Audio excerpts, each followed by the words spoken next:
स्वराज्याचे गुप्तहेर शिवनेत्र बहिर्जी नाईक यांच्या संपूर्ण कार्याचा वेध घेणारे व्हिडिओ फक्त आणि फक्त आपल्याच चॅनेलवर। बहिर्जी नाईक यांचे विजापुरात पुनरागमन। 6 हात उंच धिप्पाड ध्येयष्टी लांब दाढी असलेला पुरुष विजापूरच्या पेठेतील एका धान्य दुकानासमोर उभा राहिला होता। प्रथमदर्शी तो मौलाना दिसत होता। डोक्यावर जाळीदार गोलाकार टोपी घातली होती। पठाणी कुर्ता आणि आखूड सैल पायजमा असा त्याचा पोशाख होता। तो मौलानाच होता। त्याने दुकानदाराला क्षणभर पाहून स्मित केले आणि मेहंदीने लाल झालेल्या दाढीवरून हात फिरवला। खाल्लेल्या पानाचा चोथा फेकून त्याने त्याच्या गोगऱ्या आवाजाने उर्दू भाषेत दुकानदाराला अभिवादन केले। दुकानदाराने सुद्धा सर्वसामान्य ग्राहकांना प्रतिसाद द्यावा त्याच आविर्भावात मौलानाला प्रतिसाद दिला। पुढच्या क्षणी दुकानदाराने दुसऱ्या ग्राहकाला पटापट धान्य मोजून दिले। तो ग्राहक निघून गेल्यावर दुकानदाराने मौलानाकडे नजर टाकली। बोला, काय हवं आहे तुम्हाला? दुकानदार सुद्धा उर्दू भाषेत बोलत होता। मसूरची डाळ हवी आहे, पण भाव काय आहे? दुकानदाराने मौलानाला डाळीचा योग्य भाव सांगितल्यावर मौलानाने डोळ्यांच्या बावल्या आजूबाजूला फिरवून म्हटले, सगळ्या व्यापाऱ्यांनी एकच भाव ठरवला आहे। दुकानदाराने जरा रोखून पाहिले आणि तो थोडा आणखी पुढे आला। तसे त्या मौलानाने पुन्हा त्याच वाक्याचे पुनरुच्चार केले, सगळ्या व्यापाऱ्यांनी एकच भाव ठरवला आहे। हाच भाव राहिला तर विजापूरच्या पेठांची भरभराट होईल आणि सह्याद्रीच्या पेठा उद्ध्वस्त होतील, पण तो भाव काय आहे हे मात्र मला माहिती नाही। दुकानदाराने मौलानाचे बोलणे शांतपणे ऐकून घेतले। त्याला हवी तितकी डाळ मोजून दिली। मौलानाने बोवई उंचावून काहीतरी इशारा केला आणि धान्याची पिशवी उचलून निघून गेला। दुकानदार जिवाजीने स्वतःशी विचार करून मौलानाकडे पाहिले। मौलाना तेव्हा बराच दूर गेला होता। मौलानाने फक्त एकदा वळून पाहिले। एक भोवई उंचावून त्याने पुन्हा तोच इशारा केला। दुकानदार जिवाजीने सुद्धा होकारात्मक मान डोलावली आणि तो आपल्या कामाला लागला। जिवाजी कुडाळकर हा बहिर्जी पथकातील स्थायिक गुप्तहेर होता। तो त्याच्या परिवारासकट विजापुरात स्थायिक झाला होता। स्थायिक गुप्तहेर ठराविक ठिकाणी आयुष्यभर राहत असत। सर्वसामान्याप्रमाणे ते जीवन व्यतीत करत असत। त्यांच्यापर्यंत पोहोचलेली खबर नायकांपर्यंत पोहोचवणे हेच त्यांचे कर्तव्य होते। आता विजापूरच्या मशिदीमध्ये मौलवी दरबारात सेवक चाकर यांच्या वेशात बरेच हेर कार्य करू लागले होते। जिवाजीला मौलानाने दिलेला संदेश लवकरात लवकर नायकांपर्यंत पोहोचवायचा होता। या संदेशाचा अर्थ स्पष्ट होता। आदिलशाही दरबारात सगळ्यांच्या संमतीने काहीतरी योजले जात आहे, ज्यामुळे सह्याद्रीला मोठे नुकसान होणार आहे। परंतु नेमके काय योजले जात आहे याची त्या मौलानाला कल्पना नव्हती। खरे तर अशा आशयाचा संदेश अजून एका हेराकडून काही दिवसापूर्वी मिळाला होता। तो संदेश नायकांपर्यंत कधीच पोहोचण्यात आला होता, परंतु पुन्हा ठळक संदेश प्राप्त झाल्याने आदिलशाही दरबारात नेमके काय योजले जात आहे याची खबर काढणे अति आवश्यक झाले होते। किल्ले तोरगल। मलप्रभा नदीचे सौंदर्य एखाद्या सागरासमान भासत होते। नदीच्या लाटा किल्ल्याच्या भिंतीवर आदळत होत्या। जलप्रवाहातून परावर्तित झालेला सूर्याचा प्रखर प्रकाश नेत्रांना असह्य होत होता। अधूनमधून आपला प्रभाव दाखवणारा वारा नारळाच्या झाडांना डुलवत होता। वाऱ्याच्या आवाजाचा आणि खळवळणाऱ्या पाण्याचा संमिश्र ध्वनी वातावरणात घुमत होता।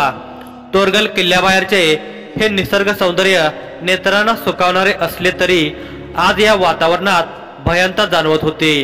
याचे कारण निसर्ग शोधत असावा। इतक्यात मलप्रभा नदीत अचानक कोणीतरी पडल्याचा आवाज झाला। तितक्याच भागात पाण्याचा रंग लालसर झाला होता। अधूनमधून एक डोके पाण्याच्या वर येत होते। त्या डोक्याजवळ कसलीच हालचाल नव्हती। पाण्यात पडलेली ती व्यक्ती झटपटत नव्हती। कदाचित तिचा प्राण निघून गेला होता। ते एक पुरुषी पार्थिव होते। पाण्याच्या प्रवाहासोबत गटांगळ्या खात ते दूर जात होते। इतक्यात आणखी दुसरे पार्थिव पाण्यात पडले। सैनिकांनी किल्ल्यातून एकामागोमाग एक अशी 4 पुरुषी पार्थिवे आणून पाण्यात फेकली, परंतु तोरगलच्या किल्ल्यात हा नरसंहार का?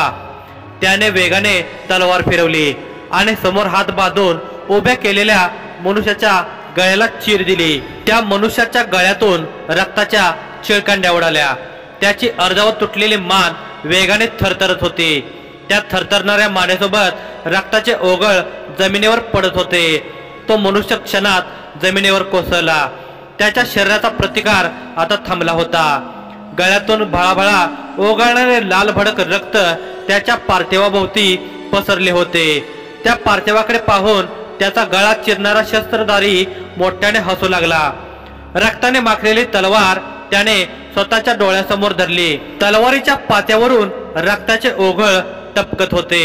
मग त्याने एका सुती कापडाने तलवारीच्या पात्याला लागलेले रक्त पुसून काढले आणि क्रोधपूर्ण नजरेने पाहत दातावर दात घट्ट दाबत तो रोषाने ओरडला।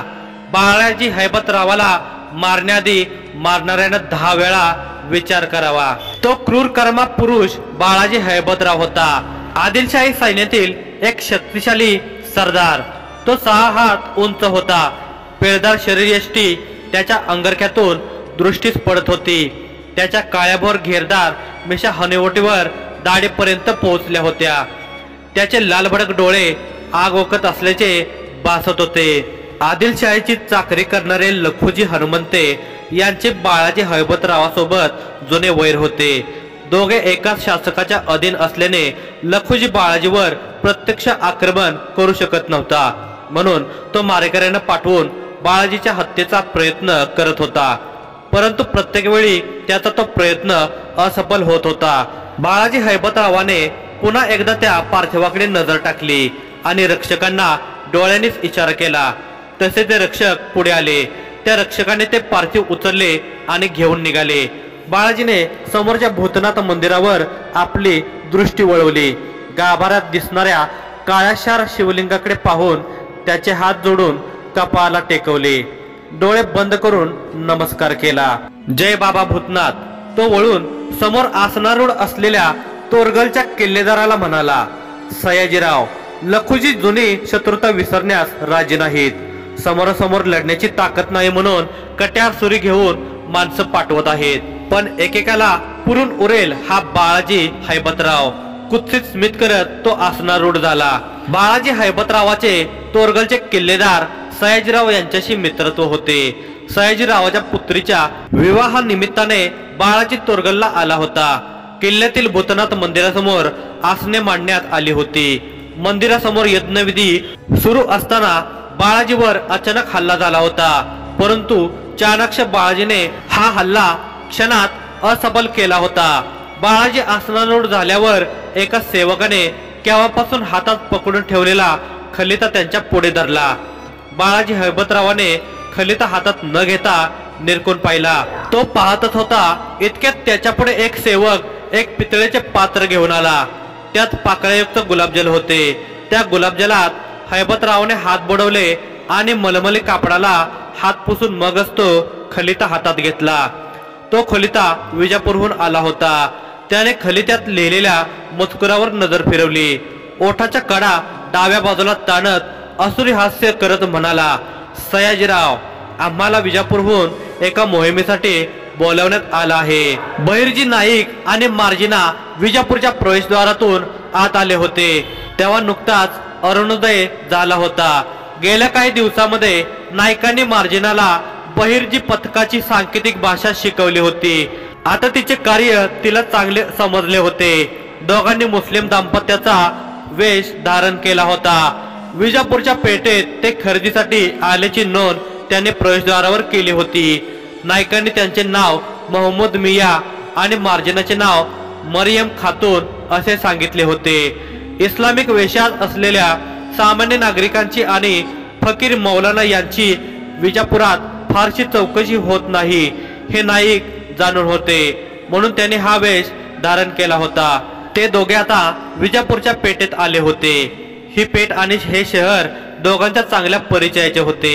नाईक सरळ जिवाजीच्या दुकानाजवळ पोहोचले। जिवाजीने प्रथम नाईकांना ओळखले नाही। तेव्हा दुकानावर कोणी ग्राहक नाही हे पाहून नाईकाने एका सांकेतिक शब्दात त्यांची ओळख दिली, विहंगराज। हा शब्द ऐकताच जिवाजीच्या चेहऱ्यावर आनंदाचे भाव प्रकटले। विहंगराज हा पथकातील इतर हेरांना नायकांची ओळख देण्यासाठीचा सांकेतिक शब्द होता। बहिर्जी पथकातील प्रत्येक हेराला असे वेगवेगळे सांकेतिक शब्द ओळख म्हणून दिले होते। बऱ्याच दिवसानंतर नायकांना पाहिल्यावर जिवाजी चांगलाच प्रसन्न झाला होता, परंतु क्षणात त्याने त्याच्या भावनांना रोखले। एक नजर नायकांच्या शेजारी उभ्या असलेल्या मार्जिनावर टाकली आणि पुन्हा त्याने नायकांकडे पाहिले। नायकाने होकारात्मक मान हलवत ती स्त्री बहिर्जी पथकाची सदस्य असल्याचा इशारा केला। जिवाजीने पटकन उठून एका रांजणातील पाणी मातीच्या लोट्याने काढून नायकांना दिले। नायकाने पाणी पित पित विचारले, मसूरची डाळ आहे? या सांकेतिक शब्दाचा अर्थ होता, काही खबर आहे? मसूरची डाळ विजापुरात अधिक प्रिय होती। तिथल्या लोकांच्या भोजनात या डाळीचा हमखास वापर केला जात होता, म्हणून विजापूर संबंधी बातमी देणाऱ्या हेरांच्या सांकेतिक शब्दामध्ये मसूरचा उल्लेख केला जात होता। हो, खूप मोठे राजकारण घडत आहे, मोठी मोहीम आखली जात आहे। दुकानात त्या तिघांव्यतिरिक्त कुणी नाही हे पाहून जिवाजीने स्पष्ट सांगितले। मोहीम कोणत्या दिशेसाठी? नायकाने विचारले। वायव्य, जिवाजीने स्पष्ट केले। अजून काय माहिती? नायकाने डोळे बारीक करत विचारले। फारशी माहिती नाही, पण राजांनी तोरणा, कोंढाणा, पुरंदर आणि सुभान मंगळ ताब्यात घेतल्यामुळं आदिलशहा चांगलाच तापला आहे।